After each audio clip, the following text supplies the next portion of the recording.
വടകര കരിമ്പനപാലത്ത് വീടുകളിലേക്ക് ദേശീയപാതയിൽ നിന്ന് വെള്ളം കയറി പ്രതിഷേധവുമായി നാട്ടുകാർ രംഗത്തെത്തി.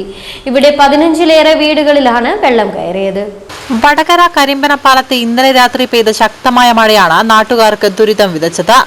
സാധാരണ വെള്ളം കയറാത്ത സ്ഥലത്താണ് വെള്ളം ഒഴുകിയെത്തിയത്. 15 വീടുകളിൽ വെള്ളം കയറി. വീടിനകത്ത് പോലും വെള്ളമെത്തി. ഇതേ തുടർന്ന് നാട്ടുകാർ 5 മിനിറ്റോളം ഹൈവേ ഉപരോധിച്ചു. തുടർന്നാണ് കമ്പനി അധികൃതർ പരിഹാര ശ്രമം തുടങ്ങിയത്. ദേശീയപാതയിൽ പലയിടത്തും വെള്ളം കയറിയിട്ടുണ്ട്. ഗതാഗതത്തിനും തടസ്സമാകുന്നുണ്ട്.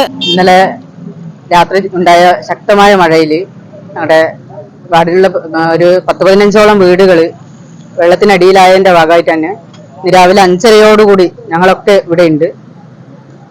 വാഗാടുമായിട്ട് ബന്ധപ്പെട്ട സമയത്ത് ഞങ്ങൾ എത്താന്നാണ് പറഞ്ഞത്.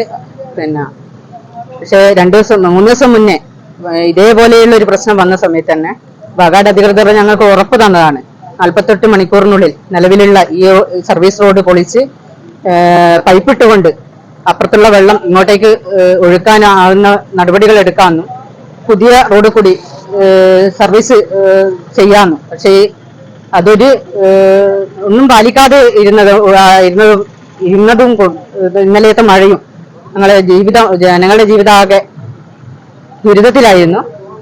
അതുകൊണ്ട് തന്നെ ഇന്ന് രാവിലെ എല്ലാവരും കൂടി റോഡ് ഉപരോധിച്ചതിന്റെ ഭാഗമായി ഇവര് വാഗാടിന്റെ അധികൃതർ എത്തി. ഇപ്പം ഇത് കട്ട് ചെയ്യുന്ന പ്രവൃത്തി നടന്നുകൊണ്ടിരിക്കുകയാണ്. ഇപ്പം തന്നെ ഏറെ വെള്ളം അപ്പുറത്തുനിന്ന് ഇങ്ങോട്ടേക്ക് ഒഴുകി അവസ്ഥയാണുള്ളത്.